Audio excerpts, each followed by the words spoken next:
السلام علیکم ورحمۃ اللہ وبرکاتہ.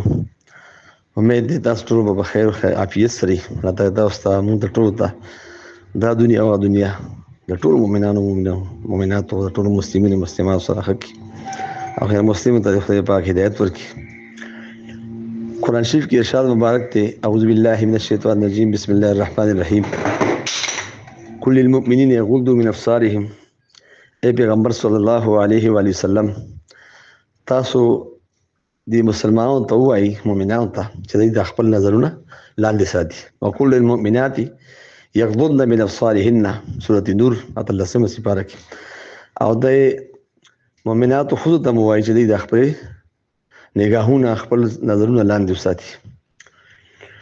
اصل کې دا حکم ځکه دی چې د دې بنظرۍ د وجې ډېر نقصانات کیږي. که نظر محفوظ وي دا ډېر واقعیت په معاشره کې نو دا ډېر چې انهوني واقعیت کیږي، ناقابل برداشت واقع کیږي او دا ډېر زیات وایلیشنز کیږي، ډېر زیات د اسلام او د ایمان خلاف چیلنجونه راځي. د دې د بدنظرۍ د وجې راځي. نو زمونږ د بدنظرۍ علاج ښه طریقې سره کیدی شي.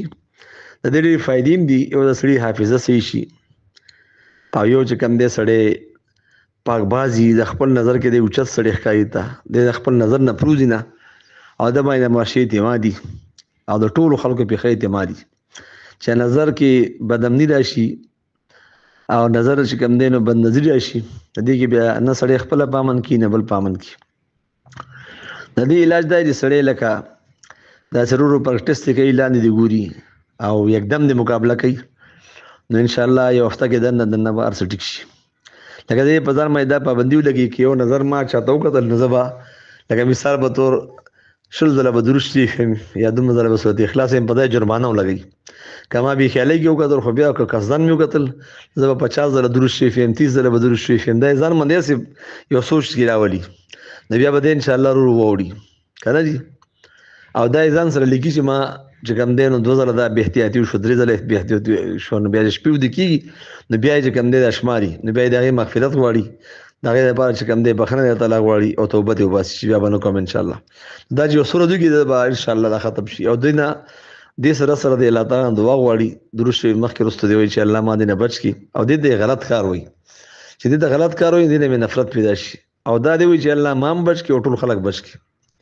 بیا به الله تعالی دای باندې ډېر احسانات وکړي په موږ باندې هم ډېر احسانات سم شته او نور هم وکړي نو موږ به انشاءالله نظر صحیح شي او زموږ نظر پاک شي. نو زموږ د نظر کې چې پاکي راشي بیا به زموږ ذهن تیز شي. څنګه چې امام شافعي رضی الله عنه یا رحمه الله به دا فرمایل شکوت الی وکیع سوء حفظي فاوصانی الی ترک المعاصي. ما امام وکیع صاحب ته رحمت الله علیه ته د خپل حافظي د کمی شکایت وکړو چې زما حافظه کې د کمزوري ده. ما ته وی چیرې دا معصیت پرې دی معصیت او دا الله تعالی تاسو ته اسانه کی نو ما وې د علم چې کوم دی نور دی دا الله تعالی دا نه بوزي چې ته ګناونه نه نظر خوري راغټه ګناه ده. پیغمبر سم فرمایل چې د شیطان دا چې کوم دی یو دا نظر چې کوم دی شیطان د غوښنه غوښه د نظر بچ کوي. مطلب دا چې دی کې سړی بیا ډیر زیات لري لاړ شي نو سړی دی الله تعالی حاضر نه دګړي ان شاء الله دې نو بچ یو د اوسو طریقې چې کوم بیان شوی دا دی په دې عمل کې ان شاء الله دعا هم قبلي مستجاب الدعات بم شي او نیک عمل توفیق مدې ته ملاوي. ټیک دی ان شاء الله خدای موږ ته په دې عمل کو توفیق راکړي. واخر دعوانا الحمدلله رب العالمین اللهم صل محمد وعلى ال محمد. جزاكم الله.